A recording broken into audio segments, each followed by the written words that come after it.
waxaan halkan ka salaamayaa jamaahiirta Soomaaliyeed ee halganka ku jirta gobonnimada calanka Soomaaliyeed qarannimada Soomaaliyeed halganka ugu jirta ee har iyo habeen u taagan inta dabadda joogta iyo inta gudaha joogta iyo inta caawinaysa ee supportka siinaysa moral support iyo dhaqaale financial kale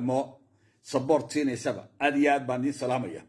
waxaan maanta halkan u hambalyeynaya hambalyo kal iyo laaba maamulka Puntland dowladda Puntland shicibkeega uqaashooda garaadadooda aqoon-yahankooda iyo hoggaankooda aad baan idinku soo hambalyeynaya guusha maanta aad gaadheen oo Soomaali oo dhan ka farxisay cadawga Soomaaliyeedna ay ku tahay niyad jab markasta horumarka Soomaaliyeed idinka ka koow halgankii Soomaaliyeed idinka ka koow oo cidida faraysa ma jirto in calanka Soomaaliyeed soo celiyana idinka ka koow oo naf iyo maalba ku bixiyay in Soomaaliya calankeedii filla Soomaaliya dib looga taago Cabdullaahi Yuusuf Boa maamul goboleed idinka ayaa sameeyo ka koow cidina kula tartami kartaa ma jirto maantana waxaad ka koowtiin dimuqraadiyadii oo halka ka hilaacday Soomaaliya geesta bari ka hilaacday idinka ka koow waxa wanaagsan baad qabateen oo Soomaali oo dhan ka farxinaya laakiin una cadawgu ku farxin sharaf baad leedihiin waanu idinku faraxsanahay sharaf iyo karaamad baad u tihiin ummadda Soomaaliyeed indhihii ummadda Soomaaliyeed baad tihiin iftiinkii indhaha bini'aadanku wax ku arkayeen baad u tihiin Soomaali ninka diidayaana waa nin raba inuu gurcud gudo Puntland horumarka aad gaadheen annagu waa ku faraxsanahay inkastoo ay cadawga Soomaaliyeed dhibayso dadka Soomaalinimada nacab ay dhibayso laakiin annagu waan idinku faraxsanahay inta Soomaalida jecel inkastoo xataa kuwan sheeganaya Muqdisho jooga Mooryaanti Xasan Dhiiqe iyo tiimkiisu iyo Xasan Dhiiqe oo ah madaxweyne isla markaana ra'iisul wasaare isla markaana wasiirka arrimaha dibadda isla markaana way dhibaysaa horumarku uu dhibaya waayo waxba kama garanayo horumarkii ma fahmayo way dhibaysaa isaga Xasan Dhiiqe wuxuu mashquul ku yahay waxa la yiraahdo ergey reerihiisii oo dhan koonfur oo dhan imika ergey bay saf ugu jiraan ergey waxa la yiraahdo inuu magacaabo waxaas mashquul ku yahay Xasan Dhiiqe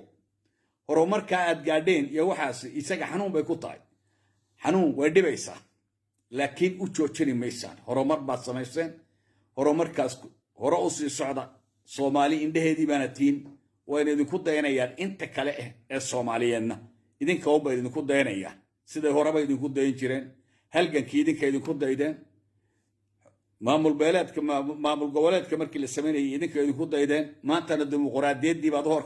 horkacdeen wax badan oo soo socdana waa la idinku dayin doonaa Soomaali indhaheedii baad tiin maamul goboleedkii waqooyigu isaga oday islaan caaqil ku suuqa jooga dirawal kirishbay xamaal siyaasi islaan weyn midyar dhammaan Puntland bay ka hadlayaan xanuun Puntland la yiraahdo ku dhacay iyaga xanuun Puntland ayaa ku dhacay mana bogsanayaan waxaan leenahay Allah idinku adkeeyo xanuunka Puntland idinku dhacay idin kama daweyn karayso laakiin Allah idinku adkeeyo Puntland way socotay horumar bayna gaadhay inaad ku faraxdaan baa ahayd laakiin haddaad ka xumaateen waxaan leenahay Allah idinku adkeeyo xanuun weeyaan idinku adkaado chronic baa noqdaa xanuunku markuu kugu raago xanuun la nooshiin ha noqdo horumarka Puntland meel kasta oo dunida joogtaanba Puntland baad ka hadlaysaa mid walba ka yar iyo ka weyn iyo mid walba xanuunka Puntland la yiraahdo idinku dhacay dawana male dawadiisu waa inuu idin hayo oo u dhimataan bay noqonaysaa horumarka Puntland wuxuu guul u keenayaa jamaahiirtii ka dagaalamaysa Laascaanood ayuu u keenayaa guul bay idin tahay inay Puntland guulaysato idinkuna waad guulaysanaysaan guul bay idin tahay idinkana gacanna waa Puntland food bay ku gashay doorashay ku gashay gacanna difaaca ayay idinkula jirtaa guul bay idin tahay doorashada Puntland maanta idinkana guul bay idin tahay waxa kaloo sheegi lahaa in adeerka Ismaaciil Cumar Geelle Ismaaciilow meeshani waxa waa Bermuda meeshaad hubka ku guraysaa Bermuda ayay noqotay waxa la wax ka irgalaya ma jirto maamul goboleedka aad caawinayso ee dhaqaalaha la garab joogto dacmiga dhaqaalaha iyo dacmi siyaasadeed iyo dacmi military baad la joogtay ninka xaq ku dagaalamaya baa guuleysanaya daaroodku lamid maaha ciise iyo samaroon qolyahan marada cas loo xidhay ee gogaradaha cas madaxa loo suray ee 18 May u dalbaadegaya dee daarood lamid maaha dhicina mayso inay daarood u dalbaadegaan 18 May waxa iska leh beesha Isaaqa la yiraahdo cid kale oo weelisa ma jirto ninkii kale ee soo qaata calamada xidha ee madaxa saarta ee gogaradaha madaxa saartay waa daba dhilif waa house nigger waa qof damiirkii iyo sharaftu ka dhimato waayo 18 May oo la wada leeyahay ma jirtay reer baa iska leh qabiil baa iska leh Isaaq la yiraahdo iska leh guudaan dadka kale lama wadaagaan laakiin haddii Boorama iyo Saylac looga dalbaadeg oo halka calamada la ruuxayo dee halkan daaroodka kuma suura galayso waxaan leeyahay ceeb baad noo soo jiidaa annagana ceeb baan kaa hor joognaa waxba ceebtani hadhooqadan ha ku sii jirin daarood ma dhici karto inay reer gumaystaan waa reerka intaa leeg ee ay jooga Nairobi Kenya iyo Ethiopia joogada aragtay ballanka inta ay degan yihiin ilaa iyo Boosaaso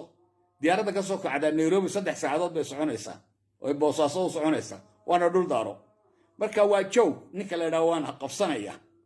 amba waan xukumaya waan maamulaya reer daarooda ayaan qabiil ku maamulaya waa nin riyood inaad riyootana waxa ka horeysa inaad seexato reerkii Soomaali maamul beeleedkii waqooyiga waxay ka dhigtay laas caanood jacayl laas caanood la yiraahdo ku dhacay jacaylka laas caanood idinma dibdaba ma dhacayso laas caanood waa halkaad gubteen waa halkaad madaaficda la dhacdeen